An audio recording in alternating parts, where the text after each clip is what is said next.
La ville de Sept-Îles clarifie la situation concernant le camping clandestin dans sa municipalité. À la demande de certains propriétaires de campings privés sur le territoire de Sept-Îles, la ville est passée à l'action. Dans les dernières semaines, elle a installé des panneaux de signalisation rappelant l'interdiction pour les voyageurs de passer la nuit sur ces stationnements municipaux. C'est donc la fin de l'assouplissement du règlement municipal qui, pendant la pandémie, avait autorisé les campeurs à séjourner sur ces espaces. Maintenant que la pandémie est terminée, on ne veut pas faire concurrence aux campings qui sont déjà existants sur le territoire de la ville de Sept-Îles. L'initiative est saluée par les propriétaires de campings privés qui ont quand même connu un mois de juin difficile. Dès demain et jusqu'au 4 août, les travaux sur le chantier routier à l'est de Sept-Îles seront suspendus.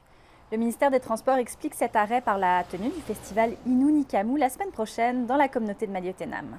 Depuis le début des travaux, le 17 juin dernier, il y a de nombreux embouteillages qui se sont formés de part et d'autre du chantier, ce qui a suscité la grogne de certains automobilistes.